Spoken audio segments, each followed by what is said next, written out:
Let's start off with quick introductions. I'm Rick Morrison, author of The Hug Store, founder of the Hug Alliance, and we have Tiffany Field, who's the director of the Touch Research Institute at the University of Miami School of Medicine, and she's a developmental psychologist and director of that.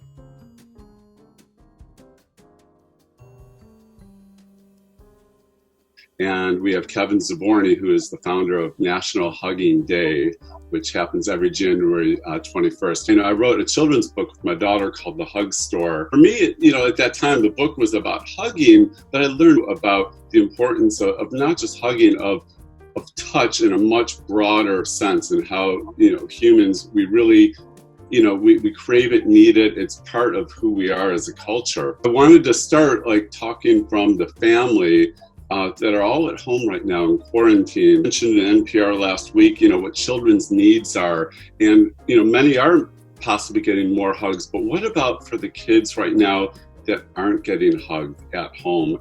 And they're not getting hugged because they're not out with their friends at school. Just looking at the data, it looks like 30% of the kids at home are getting a lot of hugging.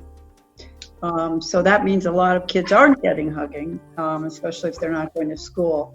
So that leaves about 30% who aren't being hugged at home and they're not going to school. That's a problem. In moving the skin, of course, you just slow the nervous system. Brain waves change in the direction of more theta waves, which is relaxation.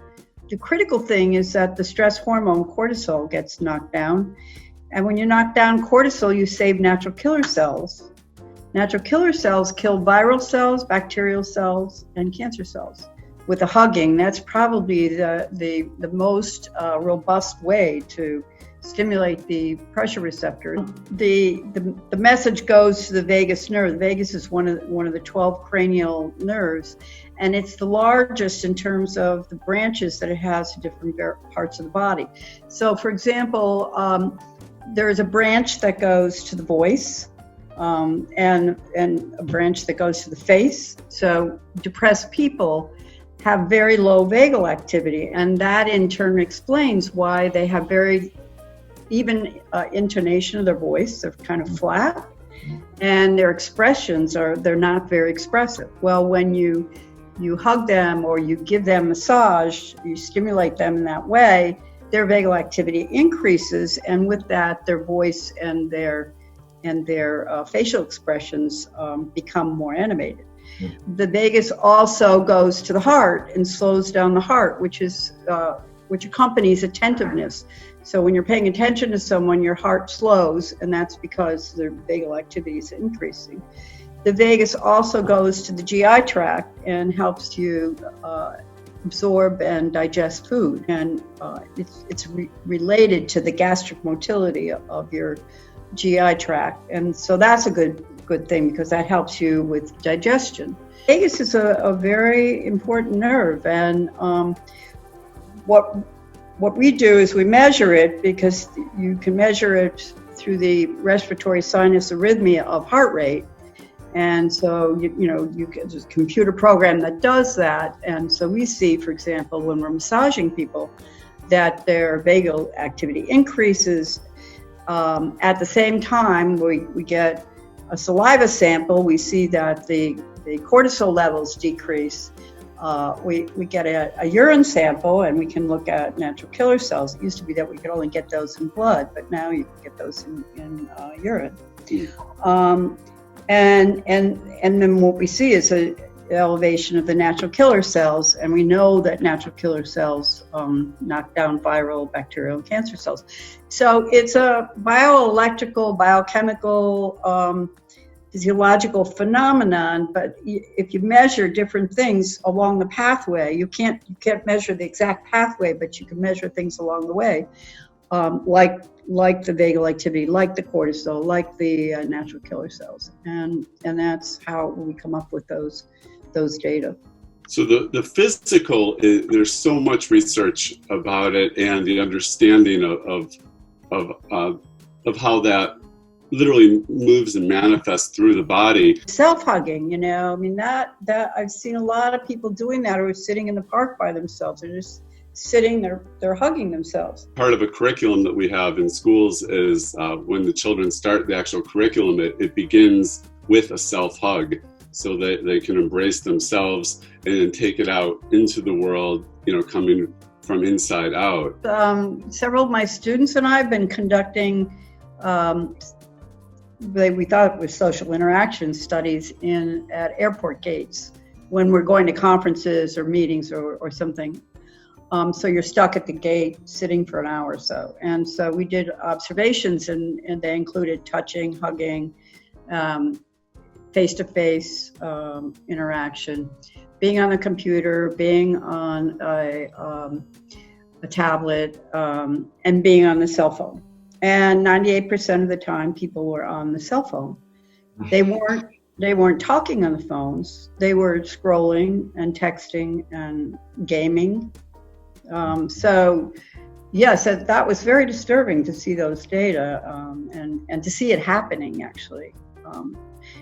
We also coded whether they were, what their gender was, what their age group was, and whether they seemed to be with someone or alone. And most of the people were alone, but even the people who were together were not touching each other. And Kevin, your thoughts? National Hugging Day has been going for over 30 years. You've seen ups and downs with it. We did a great event a couple years ago that we were on a real upswing trajectory, spreading how important hugs are, the power of hugs, that Huggies actually endorsed us and sponsored us to be able to promote. What are your feelings seeing where hugs are at and where you think they're going to go and what's needed to help? I see a hashtag coming, when this starts breaking, backed by popular demand. I just feel that's such a great lean in for hugging, but what are your thoughts? Well, I think that I would agree with Dr. Field.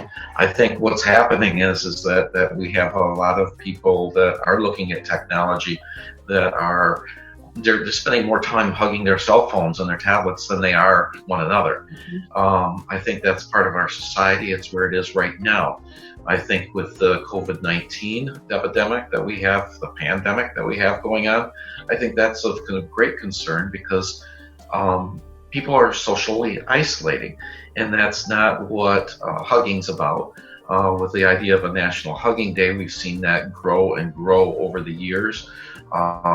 The focus of that always is to remind people that hug family and hug friends.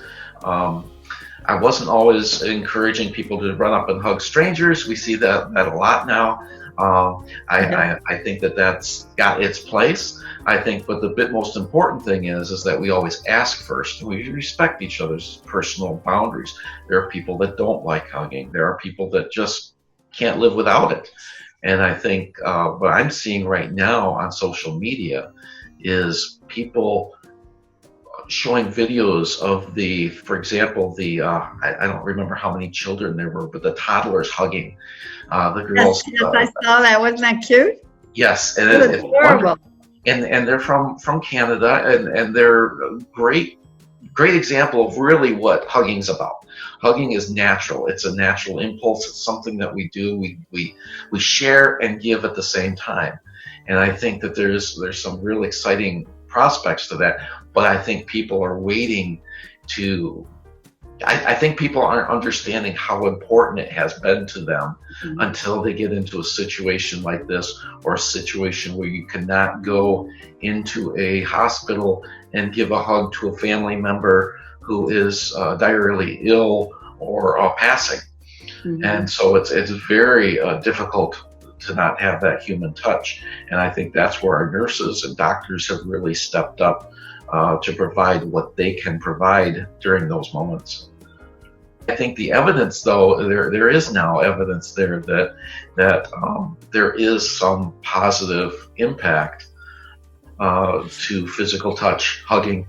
And I think it's good. And I think a lot of people ask, well, what are the best ways to hug? And there's so many ways. And I think it matters on your relationship with the other person. There are a lot of the uncomfortableness, perhaps in hugging, is rooted in social emotional. How do we measure that, and what can we do to bridge it to allow people to hug more that maybe didn't see, for whatever block they have that's blocking them.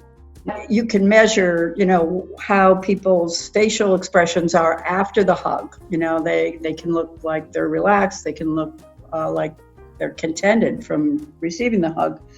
And of course, you can get self-report from them. That was one of the funny things about the elbow bumping.